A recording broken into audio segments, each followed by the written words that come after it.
નમસ્કાર દર્શક મિત્રો, સ્વાગત છે આપનું મંતવ્ય ન્યૂઝમાં। મેટ્રો 10 સાથે હું છું અંકિતા। નજર કરીએ મહત્વપૂર્ણ સમાચારો પર। સીએમના નિવાસસ્થાને મહત્વપૂર્ણ બેઠક મળી છે। આ વિગતો સામે આવી રહી છે, જેમાં સીએમ નિવાસસ્થાને મહત્વપૂર્ણ બેઠક મળી। સીએમ અને ભાજપ પ્રદેશ પ્રમુખના અધ્યક્ષ સ્થાને મહત્વની બેઠક મળી છે। આ વિગતો સામે આવી રહી છે, જેમાં ધારાસભ્યો અને સાંસદ સાથે મહત્વની બેઠકનું આયોજન કરવામાં આવ્યું હતું અને આ બેઠક મળી છે। જિલ્લા અને શહેર પ્રમુખો સાથે પણ મહત્વની બેઠક યોજાઈ છે। સમાચાર સામે આવી રહ્યા છે, જેમાં ધારાસભ્યો અને સાંસદો સાથે મહત્વની બેઠક યોજાઈ। સીએમના નિવાસસ્થાને આ બેઠકનું આયોજન કરવામાં આવ્યું હતું।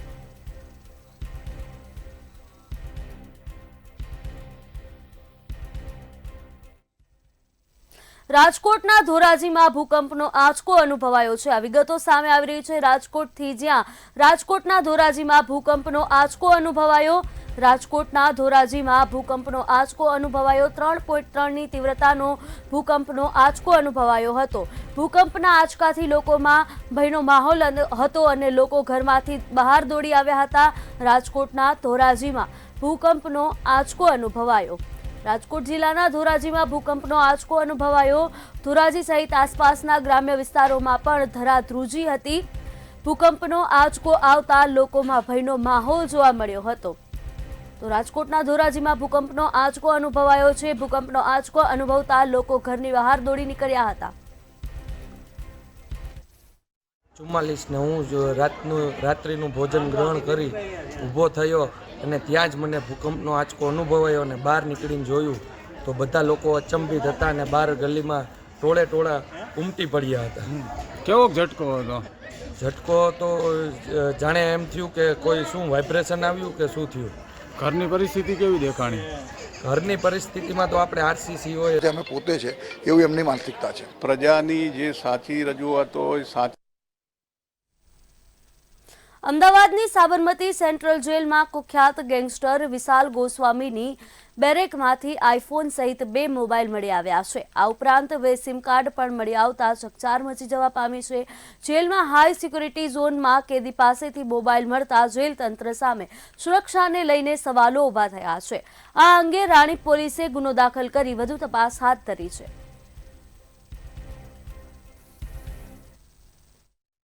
મોબાઈલ આઈફોન 13 તેમજ એક હીરો કંપનીનો કીપેડ મોબાઈલ મળી આવેલ હતો। તેમજ અન્ય ઝડપી તપાસ કરતા એક જે બુક્સ મૂકવાનું પાટિયું આવે છે એની અંદરના ભાગમાંથી અંદર નાખી દીધેલી એની ઉપર સાબુનું લેર લગાવીને એક સિમ કાર્ડ સર્ચ કરતા સિમ કાર્ડ મળી આવેલ હતું। તેમજ એક એસેમ્બલ ચાર્જર આની સાથે મળી આવેલ છે, જે અનુસંધાને રાણી પોલીસ સ્ટેશનમાં કાયદેસર કાર્યવાહી કરવા માટે પત્રથી ફરિયાદ જાહેર કરવામાં આવી છે। અમદાવાદમાં નારાયણ ગુરુ કોલેજની બેદરકારી સામે આવી હતી। ગુજરાત યુનિવર્સિટીમાંથી પરીક્ષાનું ટાઈમટેબલ આવતા ભૂલ સામે આવી હતી। બીબીએના વિદ્યાર્થીઓને રાઇટિંગ સ્કિલ સબ્જેક્ટ ભણાવાયો હતો। પરીક્ષાની સંભવિત આગામી તારીખ 22 છે। પરીક્ષા નજીક આવતા હવે આઈટી ટૂલ્સ ભણાવવાનું શરૂ કરાયું હતું।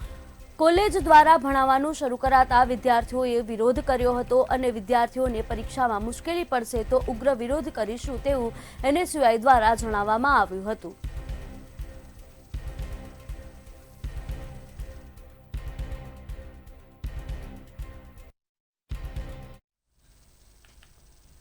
ભાવનગરના પવિત્ર યાત્રાધામ બગદાણામાં સેવક નવનીત બાલદિયા પર થયેલા હુમલા બાદ કોળી સમાજમાં ભારે આક્રોશ ફાટી નીકળ્યો છે। સુરતથી સમાજના આગેવાનો બગદાણા ખાતે એકઠા થયા હતા અને બાપા સીતારામના ચરણોમાં આવેદનપત્ર પાઠવી ન્યાયની ગુહાર લગાવી હતી। સમાજે મુખ્ય આરોપીઓની તત્કાલીન ધરપકડ કરવાની માંગ કરી છે। બીજી તરફ એસઆઈટીની ટીમ દ્વારા મહુવા કોર્ટમાં આરોપીઓના રિમાન્ડની માંગણી સાથે તપાસ તેજ કરવામાં આવી છે।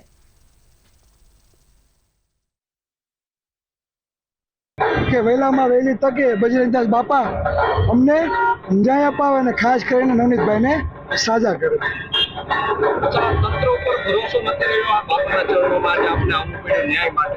આજે ઓડિયો વિડીયો આરોપીનું નામ બધું સામે હોવા છતાં સમજાતું નથી કઈ રીતે દિવસ પછી દિવસ ચડાવ્યા જાય છે. આ કઈ મોટી બિલ્ડિંગનું કામ થોડુંક છે કે 5-5 મહિના થાય.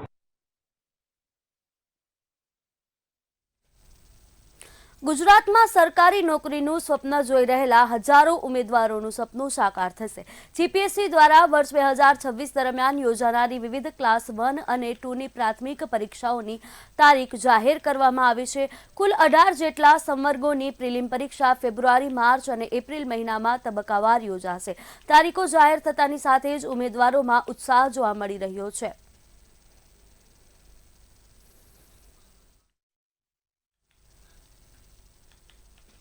રાજ્ય સરકારના વન અને પર્યાવરણ વિભાગ દ્વારા 8 જાન્યુઆરી 2026ના રોજ જાહેર કરાયેલા નોટિફિકેશન મુજબ ગુજરાત વન વિભાગમાં મહત્વપૂર્ણ બદલી અને બઢતીના આદેશ આપવામાં આવ્યા હતા. કુલ 9 ભારતીય વન સેવા અધિકારીઓની નવી નિમણૂક, પ્રમોશન તથા વધારાની જવાબદારીઓ સોંપવામાં આવી છે.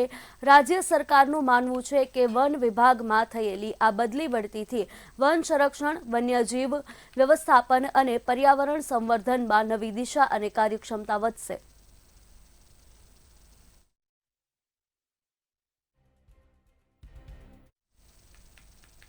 નવસારીના સિંગાડ ગામમાં મનરેગા યોજનામાં ભ્રષ્ટાચારના આક્ષેપો કરાયા છે. મનરેગા યોજના હેઠળ ગામના કેટલાક લોકોની જમીનને લેવલિંગ કરવાનું કામ મંજૂર થયું હતું, પરંતુ ગામના સરપંચ અને તેમના મળતિયાએ જમીનમાં કોઈ પણ પ્રકારનું કામ લેવલિંગનું કર્યું ન હતું અને માત્ર કાગળ પર બતાવીને લાખો રૂપિયા ઉપાડી લીધા હોવાના આક્ષેપ કર્યા હતા. ત્યારે ગ્રામજનોએ તાલુકા વિકાસ અધિકારીને આવેદનપત્ર આપ્યું હતું અને કડક કાર્યવાહીની માંગ કરી હતી. મારા ગામમાં મનરેગાના જે કામ આવેલા હતા એમાં મોટું કૌભાંડ છે. આશરે 13 લાખ રૂપિયા ઉપરની રકમ ઓન પેપર બતાવીને ઉપાડી લેવામાં આવી છે, પણ કામ વાસ્તવમાં થયા નથી. અને એ જાણ મને 16 તારીખે થઈ ત્યારે મેં વાંસદા કચેરીમાં પણ જાણ કરી અને પત્ર દ્વારા બધે જાણ કરવામાં આવી. કચેરી નવસારી, કલેક્ટર મેડમને, ડીડીઓ મેડમને અને સીઓમાં, પીઓમાં ફરિયાદ કરવામાં આવી છે અને એ બાબતે કડક પગલાં લેવામાં આવે એ મારી આશા છે. કોના દ્વારા ભ્રષ્ટાચાર કરવામાં શું માંગ છે? એ સરપંચ દ્વારા ભ્રષ્ટાચાર કરવામાં આવ્યો છે અને એવા કોઈ મજૂરે કોઈ પણ સ્થળે કામ કર્યું નથી, પણ કામ બતાવી દેવામાં આવ્યું છે. અમારા સિંગાડ ગ્રામ પંચાયતમાં સરપંચશ્રી તરફથી બહુ મોટું કૌભાંડ કરવામાં આવેલું છે નરેગામાં, જેમાં ઘણા લાભાર્થીઓ 19 જેટલા લાભાર્થીઓની જમીન સમતોલ કરવા માટે એ લોકોએ ગઈ વર્ષે એટલે આજથી 7-8 મહિના પહેલાં તમામના પૈસા એ લોકોએ 2 હપ્તામાં ઉચકી લીધેલા છે અને એ પૈસા ચવાઈ ગયેલા છે. એ અમને જાણ 16 તારીખે જાણ થતાં અમે આ તાલુકામાં તપાસ કરતાં આ ખરેખર બહુ મોટું કૌભાંડ ખબર પડી અને અમે અમારા આખું ગામ ભેગા થઈ અને આ અમે પીઓમાં, સીઓમાં, જિલ્લા કલેક્ટરને, ડીડીઓને, ટીડીઓ અને એ લોકોને બધાને અમે આ ફરિયાદ આપી છે. અમદાવાદ શહેરમાં પીવાના પાણીની સમસ્યા હવે દિવસે ને દિવસે વકરી રહી છે. ત્યારે દરેક ઝોનમાં પીવાના પાણીને લઈને લોકોની ફરિયાદોમાં સતત વધારો જોવા મળી રહ્યો છે. સમસ્યાને લઈ સ્થાનિક અધિકારીઓને કમિશનરની સૂચના છતાં કામગીરી ન થતી હોવાનું સામે આવ્યું છે. લાભા સાહવાડીમાં પણ પ્રદૂષિત પાણીને લઈને લોકો હેરાન પરેશાન થતા જોવા મળી રહ્યા છે અને કોર્પોરેટો ચૂંટણી બાદ દેખાતા ના હોવાના લોકોએ આરોપ લગાવ્યા છે. જે પ્રમાણે અમદાવાદ શહેરની અંદર જે પીવાના પાણીની સમસ્યા થઈ રહી છે, પરંતુ રાજ્યની અંદર પીવાના પાણીની સમસ્યા થઈ રહી છે અને આંકડો છે ખૂબ જ ચિંતાજનક છે. પરંતુ આપણે બતાવીશું કે નારોલ વિસ્તારની અંદર જે લાંબા શાહવાડી વિસ્તાર છે ત્યાંનું આ પાણી છે. આ રીતનું પાણી છે તે અત્યારથી છેલ્લા કેટલાય વર્ષોથી આવે છે અને તેનું નિરાકરણ આવતું નથી. આ પાણીથી શું થાય છે? અચ્છા બેન, શું થાય? શરીરમાં ખુજલી આવે, પછી વામેટ થાય, બાળકો બીમાર થાય છે. મારી બેબી પોતે 1.5 મહિનાથી બીમાર છે સતત. આવું તમે પીશો? સરકારને અમે આ જ જાણ કરવા માંગીએ કે આ સરકાર આવીને અહીંયા જોવો. અમે ગરીબ માણસ થોડી કે 20-30 રૂપિયાની બોટલો લાવીને પી શકીએ પાણી. રોજ લાવીએ ને રોજ રડી ખાઈએ એવા લોકો થોડી અમે લોકો પૈસાથી પાણી લાવીને વેચાતું. આ મ્યુનિસિપાલિટીને જે પાણી આવે એ તો ચોખ્ખું આપવું જોઈએ ને. પેટમાં દુખે, વાડ આવે, એનાથી દર્દ મળતું નથી. ઓર દવાખાને દવાખાના અમે બદલ્યા પણ એનાથી મળતું નહીં, બરોબર. અને કમર દુખે, બુખાર આવે તો એને મળતું નહીં. તો હવે આ પાણી પીવાથી જ થતું છે ને. અમારા નેતા જ ખબર નહીં ને, પણ વોટ લેવા આવે હોય તો નેતા ને વોટ લઈ લે એટલે પછી નેતા જ ખોવરાઈ જાય, કોઈ ખબર પડતી નહીં. હા, નેતા તો દેખાતા જ નહીં. વોટ વગર તે નેતા ત્યારે દેખાય, અત્યારે દેખાય નહીં. આ પાણી પીવડાવો અમે તો એમ જ કેવી છે કે નેતા આ પાણી પીવો પછી અમે પીવી. નેતા પીશે? નેતા કેમ ન પીવા? તો અમને પીવડાવશે ને ગરીબ માણસ ને. અમે ચાહીશું બોટલ લાવી, રોજ રોજ પાણીના બોટલ લાવી, માંડ ખાવાનું પૂરું કરતા હોય. તો નેતા કેવું પાણી? હા, નેતા સારું પાણી પીવા. એમને તો રૂપિયા લઈ જ લેવા સિક્કા મારી, એટલે એમને તો બોટલ પીવાના. અમારા વિસ્તારમાં છેલ્લા 8-9 મહિનાથી આ પોઝિશન છે, બરાબર. કોઈ પણ રજૂઆત કરીએ પણ અમારા ગરીબો સામે કોઈ જોતા નથી. એક એવું ઉદાહરણ આપી શકું, શાહવાડી વિસ્તારની અંદર કદાચ પટેલવાસ લઈ લો, ઠાકોરવાસ લઈ લો, ભરવાડવાસ લઈ લો, વારંવાર જ્યાં કોઈ પ્રોબ્લેમ નથી છતાં પણ ત્યાં નવી ગટરો, નવી પાણીની લાઈન. તો શું અમે એક માણસ નથી, ગરીબ છીએ? તો હું કહું અમારા વિસ્તારમાં જે તે કોઈ કોર્પોરેશન લાગતું હોય, હું તો કહું ભાજપ સરકાર વતી હોય કે કોંગ્રેસ વતી ના હોય, તો વિરોધ પક્ષવાળાને તો હું તો એમ કહું છું કે ખરેખર એમને અમારા ભેગા રહેવું જોઈએ. અને અત્યારે બહુમતી જે સરકારની બાહુબલી જે ચાલે છે, તો એ પ્રમાણે ગરીબનું તો કોઈ આ સરકાર સાંભળવા તૈયાર નથી. પણ રૂપિયાવાળાને ડબલ રૂપિયાવાળા બનાવવા છે, ગરીબોને ડબલથી ડબલ ગરીબ બનાવવા છે. હવે રોજ લાઈન રોજ ખાવાવાળા વ્યક્તિ છીએ. આ તમામ વર્ગના લોકો, અમે આ મધ્યમ વર્ગના છીએ. તો અમારે કમાવા જવું, દવાખાને જવું, એક બાળકીને લઈ જવી, બીજી બાળકીને લઈ જવી, તો અમારે જીવવું તો કઈ રીતે જીવવું? તો પાણીની સમસ્યા તો છેલ્લા 12 મહિનાથી આ પોઝિશન અમારા વિસ્તારમાં છે. પ્લસ ગટર પણ એટલી જ અમારા સામા બાયણે છે, ઝાડા ઉલટીને આ તકલીફો અમને વારંવાર થયા કરે છે. એટલે ચૂંટાયેલા પ્રતિનિધિઓને અમે કહીએ છીએ કે આ પ્રજા દ્વારા કહેવામાં આવે છે કે ગમે ત્યારે હવે ઇલેક્શન આવે ત્યારે આ બાજુ જોતા નહીં તમે, નજર નાખીને પણ. કારણ કે અમે પણ માણસ છીએ ને અમે પણ ટેક્સ ભરીએ છીએ, તે છતાં અમને પ્રાથમિક સુવિધા આપવામાં આવતી નથી. એટલે કે આ વખતે જે વોટ છે તેનાથી પણ જે લોકો છે પોતાનો મતાધિકાર છે તેના જે વિશેષ અધિકાર છે તેનો પણ બહિષ્કાર કરવાના છે. કારણ કે આ પ્રમાણેની પરિસ્થિતિ છે અને હવે 5 વર્ષ જેટલો સમય વીતી ચૂક્યો, તેમ છતાં કોર્પોરેશનના જે કોર્પોરેટર તેમજ અધિકારીઓ છે તે જોવાના આવતા હોવાના લીધે લોકોમાં એટલો રોષ પણ જોવા મળી રહ્યો છે. કેમેરામેન રશ્મિન પટેલ સાથે મીર દુધરેજા, મંતવ્ય ન્યૂઝ, અમદાવાદ. જામનગર શહેરના જગતનાકા સર્કલ પાસે અવારનવાર ટ્રાફિક જામની ગંભીર સમસ્યા સર્જાઈ રહી છે. ટ્રાફિક જામની ગંભીર સમસ્યાને લઈ અનેક લોકો હેરાન પરેશાન થતા જોવા મળી રહ્યા છે. ત્યારે રોજિંદા વાહન વ્યવહાર સાથે ઇમરજન્સી સેવાઓ પર ટ્રાફિકમાં ફસાતી જોવા મળી રહી છે. જ્યારે ચિંતાજનક બાબત એ છે કે ટ્રાફિકમાં પોલીસની ગાડી પણ ફસાઈ હોવા છતાં ટ્રાફિક વ્યવસ્થા સુચારુ કરવા પોલીસ કર્મચારીઓ મેદાનમાં ઉતર્યા ન હતા, જેના કારણે લોકોમાં રોષ અને નિરાશા જોવા મળી રહી છે.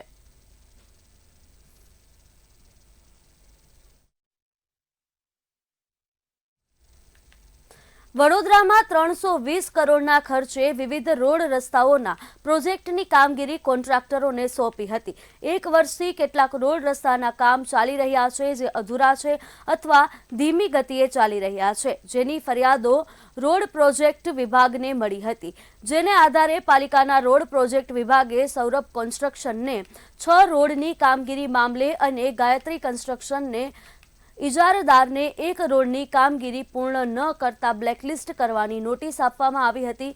પાલિકા દ્વારા કોન્ટ્રાક્ટરો સામે લાલ આંખ કરતા મનસ્વી રીતે કામ કરતા કોન્ટ્રાક્ટર સામે કાર્યવાહી શરૂ કરાઈ હતી. આજુબાજુમાં રહેવાસીઓને બહુ બધો તકલીફ થાય છે આના લીધે, ગાડીના પાર્કિંગ માટે બી, અને રોડ જામ થઈ જાય છે સાંજે. એટલે કેટલા સમયથી આ રોડનું કામ છે તે અટકી પડેલું હશે? વર્ષ જેવું તો થયું હશે. કેવા પ્રકારની હાલાકી થાય છે? ટ્રાફિકના લીધે જ સર, અને આ રોડ ખોદી કાઢે એટલે બધી જગ્યાએ દળ ને બધું ઉડે, અને રોડમાં આ જેસીબી લીધે બહુ ટ્રાફિક થાય, એક્સિડન્ટો થાય. અચ્છા, સ્થાનિક તરીકે તમે કેટલી રજૂઆતો કરી હશે એની? કરીએ છીએ 2-3 જેવી તો વધારે કરીએ છીએ. રોડ વિભાગમાં કામ કરતા 2 કોન્ટ્રાક્ટર છે, ગાયત્રી કન્સ્ટ્રક્શન અને સૌરભ બિલ્ડર, કે જે તેમને જુદા જુદા કામો સોંપવામાં આવ્યા છે. એમાં સૌરભ બિલ્ડરને ઉત્તર ઝોનના જે વાર્ષિક ઇજારા હેઠળના કામો આપવામાં આવેલા છે, એમાં તેમના દ્વારા કામગીરી પ્રોગ્રેસ જે છે તે ખૂબ જ ધીમો હોવાથી વારંવાર એમને ટકોર પણ કરવામાં આવે છે વિભાગ તરફથી. તેમ છતાં જરૂર જણાવી એટલે એમને બ્લેકલિસ્ટ કરવા માટે નોટિસ આપી છે કે જો આવનારા દિવસોમાં વિભાગની સૂચના મુજબનું કામ અને ઝડપથી કામ નહીં થાય તો એવા સંજોગોમાં તેમના ઉપર સ્ટ્રિક્ટ એક્શન લેવામાં આવશે. સુરેન્દ્રનગરના સાયલા મામલતદાર ટીમે કાર્બોસેલની ખાણો પર ફરી એક વખત રેડ કરી હતી. ચોરવીરા ગામની સીમમાં કાર્બોસેલની ખાણો ઝડપાઈ હતી. તપાસ દરમિયાન 32થી વધુ કુવાઓ કાર્બોસેલના ઝડપાયા હતા. આશરે 28થી વધારે ચરખી, બકેટ, તાર સહિતનો મુદ્દામાલ કબજે કરી ખનીજ વિભાગને સોંપવામાં આવ્યો હતો. અમો સાયલા મામલતદાર તથા ટીમ દ્વારા ચોરવીરા થાન ગામે સર્વે નંબર 845ની આકસ્મિક મુલાકાત લેવામાં આવેલ, જેમાં કાર્બોસેલનું ગેરકાયદેસર ખનન થતું હોય એવા પ્રકારના અંદાજે 32થી વધુ જેટલા કૂવાઓ મળી આવેલ છે, જેમાં આ પ્રકારે કોલસો કાઢવામાં આવેલ છે, જે પણ અમોએ જપ્ત કરેલ છે. કાર્બોસેલનું ગેરકાયદેસર ખનન કરવા માટે અંદાજે 28થી વધારે જેટલી સંખ્યામાં સૂંઢ અને કેસીસ જેવા પ્રકારના ઓજારો, ખનન કરવા માટે વપરાતા બકેટ તેમજ કૂવામાંથી પાણી વગેરે કાઢવા માટે ડેટકો મોટર વગેરે જપ્ત કરવામાં આવેલ છે.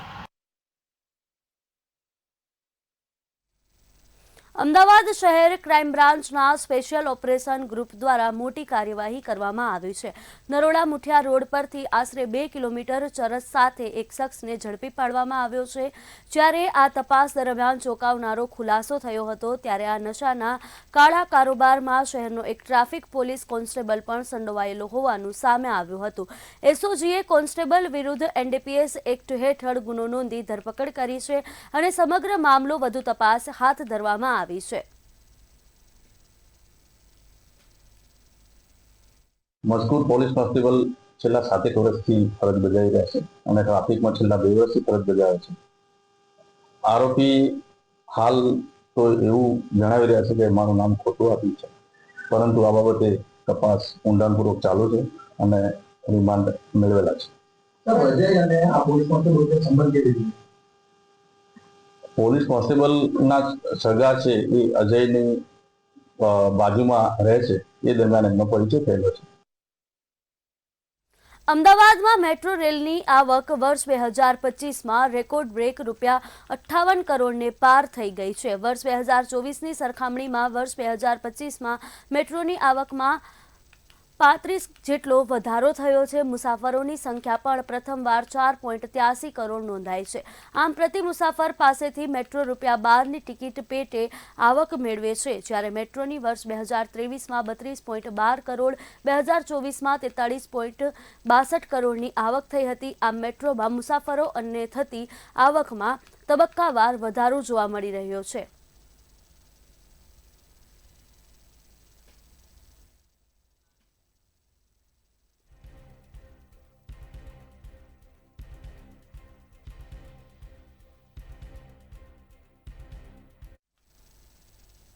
ગાંધીનગરના સચિવાલય મેટ્રો સ્ટેશનથી મહાત્મા મંદિર સુધીના મેટ્રો ફેઝ 2નો અંતિમ ભાગ હવે શરૂ થવા જઈ રહ્યો છે. વડાપ્રધાન નરેન્દ્ર મોદી દ્વારા 12 જાન્યુઆરીએ આ ફેઝનું ઉદ્ઘાટન કરાશે. પીએમ મોદી રિવરફ્રન્ટથી મેટ્રોમાં મુસાફરી કરીને મહાત્મા મંદિર મેટ્રો સ્ટેશન પર પહોંચશે. 5.36 કિલોમીટરના આ રૂટમાં સચિવાલય, અક્ષરધામ, જૂનું સચિવાલય, સેક્ટર 16, સેક્ટર 24 અને મહાત્મા મંદિર સ્ટેશન સામેલ છે. મહાત્મા મંદિરથી ગાંધીનગર રેલવે સ્ટેશન માટે ખાસ કોરિડોર પણ તૈયાર કરવામાં આવ્યો છે. અમદાવાદ ગાંધીનગરને જોડતું મેટ્રો રેલનું કામ હવે પૂર્ણતાના આરે છે. વડાપ્રધાન નરેન્દ્ર મોદીનો આ ડ્રીમ પ્રોજેક્ટ છે, જેમાં ફેઝ 2નું કામ છે તે હવે પૂર્ણતાના આરે છે. 12 તારીખે વડાપ્રધાન નરેન્દ્ર મોદી છે તે સચિવાલયથી મહાત્મા મંદિર સુધીનો જે ફેઝ 2નો અંતિમ રૂટ છે તે ખુલ્લો મૂકવાના છે. તેઓ જે 2 દિવસ ગુજરાતના પ્રવાસે છે, ત્યારે તેઓ અમદાવાદના ઓલ્ડ હાઈકોર્ટથી મેટ્રો ટ્રેનમાં બેસીને મહાત્મા મંદિર સુધી તેઓ આવવાના છે. આ 1 કલાક તેમને મેટ્રો ટ્રેનમાં અમદાવાદથી ગાંધીનગર આવશે. ત્યારબાદ જે અમદાવાદથી ગાંધીનગર આવતા અનેક લોકો છે તેમને મેટ્રો ટ્રેનની આ સેવાનો જે લાભ છે તે મળવાનો છે. અમદાવાદમાં અગાઉ જ જે મેટ્રોનું ફેઝ 1 છે તેનું કામ છે તે પૂર્ણ થઈ ચૂક્યું છે અને ફેઝ 1 છે તે ચાલી રહ્યો છે. ત્યારે હવે ફેઝ 2માં અમદાવાદથી ગાંધીનગરને જોડતી ટ્રેન છે તેનું કામ પણ પૂર્ણતાના આરે છે. અત્યારે તમામ જે તૈયારીઓ છે તેને આખરી ઓપ આપવામાં આવી રહ્યો છે. આ મહાત્મા મંદિર ખાતેનું જે મેટ્રોનું સ્ટેશન છે ત્યાંથી જે આખો ગાંધીનગર રેલવે સ્ટેશન જવા માટે પણ જે આખો સ્પેશિયલ કોરિડોર છે તે પણ બનાવવામાં આવ્યો છે. એટલે કે સીધા જ મેટ્રો ટ્રેનના સ્ટેશનથી ગાંધીનગર રેલવે સ્ટેશન પણ જઈ શકાય તે પ્રમાણેની કનેક્ટિવિટી છે તે કરવામાં આવી છે. એટલે કે 12 તારીખે નરેન્દ્ર મોદી છે તે આ મેટ્રોનો ફેઝ 2 છે તે પણ લોકો માટે ખુલ્લો મૂકશે અને આ તેમનો ડ્રીમ પ્રોજેક્ટ છે. ત્યારે અમદાવાદથી ગાંધીનગર આવતા અનેક જે મુસાફરો છે તેમને આનો લાભ મળશે, કારણ કે અમદાવાદમાં જે હાલ વસ્ત્રાલથી થલતેજ સુધીનો જે ફેઝ 1 ચાલી રહ્યો છે તેમાં પણ દરરોજના હજારો મુસાફરો છે તે મેટ્રોની મુસાફરી કરે છે. ત્યારે હવે ગાંધીનગરમાં પણ જે ફેઝ 2 શરૂઆત થવાની છે, ફેઝ 2 જે આ મહાત્મા મંદિર સુધી મેટ્રો આવશે તેનો પણ અનેક મુસાફરો છે તે લાભ લેશે. કેમેરા પર્સન વિનોદ રાઠોડ સાથે કિંજલ બોરીસા, મંતવ્ય ન્યૂઝ, ગાંધીનગર. રાજ્યમાં ગેસ્ટ્રોના કેસમાં વધારો જોવા મળી રહ્યો છે. વર્ષ 2025માં 98,000 જેટલા હૃદયરોગ અને 1.31 લાખ શ્વસન તંત્ર રોગને લગતા ઇમરજન્સી કોલ આવ્યા હતા. જોકે આ બંને રોગો કરતાં પેટના રોગો સૌથી વધારે પ્રમાણમાં નોંધાયા છે. પેટને લગતા ઇમરજન્સી કેસો 2,15,438 જેટલા નોંધાયા છે. આમ છેલ્લા 2 વર્ષમાં પેટના રોગોના કેસમાં 31% વધારો થયો છે.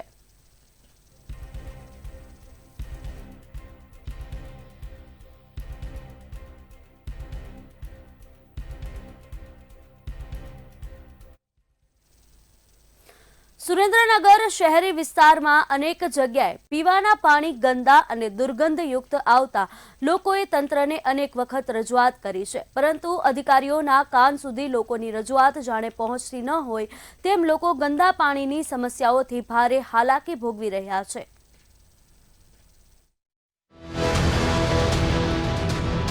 સુરેન્દ્રનગર મનપા વિસ્તારમાં આવેલા વઢવાણ કંસારા બજારમાં પીવાની પાણીની લાઇન સાથે ભૂગર્ભ ગટરનું જોડાણ થઈ ગયું, જેના લીધે લોકોના ઘરોમાં ગટરનું દુર્ગંધયુક્ત પાણી આવી રહ્યું છે. તેમજ આ વિસ્તારમાં રોગચાળો ફાટી નીકળે તેવો ભય ફેલાતા લોકો વેચાતું પાણી લેવા મજબૂર બન્યા. અમારે ત્યાં ગટરની 2-3 મહિનાથી ફરિયાદ કરાવી છે. ગટરના પાણી આવે છે, છોકરાઓ માંદા પડે છે, પેટની તકલીફની બધી સમસ્યા બહુ રહે છે. 3-4 વાર કમ્પ્લેન કરવા છતાંય કોઈ આવતું નથી અહીંયા. એટલે આનો સમસ્યાનો નિકાલ જલ્દી વહેલી તકે કરી આપો તો સારું છે. અહીંયા ગટરનું પાણી આવે છે બહુ જ, અમે વારંવાર રજૂઆત કરી છે તોય છતાં તેનો કઈ નિકાલ નથી થયો. અને પાણીનો કોઈ ટાઈમ નથી. કોઈક વખત સવારે 8 વાગે આપે, કોઈક વખત 10 વાગે આપે, કોઈક દી સાંજે 5 વાગે આપે. પાણીનો કોઈ ટાઈમ નહીં. અને ગટરનું અમે કેટલી વખત ફરિયાદ કરી છે પણ ગટરે ખુલ્લી છે. સુરેન્દ્રનગર શહેરી વિસ્તારમાં અનેક જગ્યાએ પીવાનું પાણી દુર્ગંધ અને ગંદુ આવી રહ્યું છે, જેને લઈને લોકોએ તંત્રને અનેકવાર રજૂઆત કરી, પરંતુ અધિકારીઓના કાન સુધી લોકોની રજૂઆત પહોંચતી જ નથી. દૂધરેજ, વઢવાણ, જોડિયામાં મનપા દ્વારા દર 3 દિવસે પીવાનું પાણી વિતરણ કરવામાં આવે છે. લોકોને પાણી 3 દિવસ સુધી ચાલે તેમ સ્ટોરેજ પણ કરવું પડી રહ્યું છે. ગટરનું પાણી 3 મહિનાથી આવે છે. પરેશાન ઓમ કે વિકાસ, આમાં શું વિકાસ છે અમારો? પાણી તમે ઘરે આવીને જોવો, છોકરા માંદા પડે, ઉધરસ થઈ જાય. વઢવાણ કંસારા વાડમાં ગંદા પાણીની કમ્પ્લેન હતી. આજે રોજ રૂબરૂ તપાસ કરેલ છે. ત્યાં 10-15 ઘરમાં મેઇન રોડ ઉપર ગંદુ પાણી આવે છે, અંદરની ગલીઓમાં ક્યાંય આવતું નથી. એટલે મેઇન રોડ ઉપર પેલા લાઈન છે, એ લાઈનની બાજુમાં ગટરની લાઈન છે. એટલે અત્યારે ત્યાં માણસો મૂકી તાત્કાલિક કામગીરી હાથ ધરેલ છે. વઢવાણના કંસારા બજાર, માંગણગોળાની શેરી, કાળિયાવાસ સહિતના અનેક વિસ્તારોમાં ગટરનું ગંદુ પાણી આવી રહ્યું. સ્થાનિકોએ અવારનવાર મનપા કચેરીમાં લાઈનોના સમારકામ અંગે રજૂઆતો કરી, પરંતુ તંત્ર દ્વારા કોઈ પગલાં લેવામાં આવતા નથી.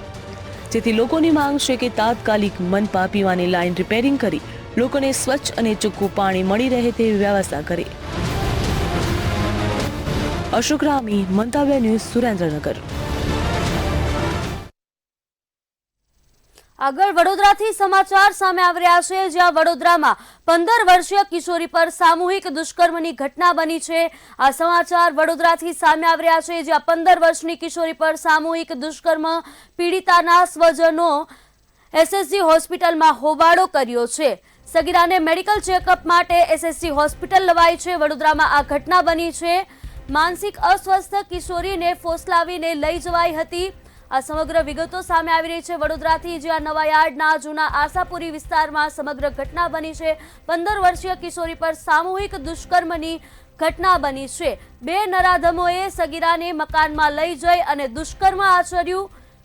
4 કલાક સુધી સગીરાને ગોંધી રાખી અને દુષ્કર્મ આચર્યું। વડોદરામાં આ ચકચારી ઘટના બની છે, જેમાં સગીરા પર દુષ્કર્મ કરનાર બંને આરોપીને ઝડપી પાડવામાં આવ્યા છે।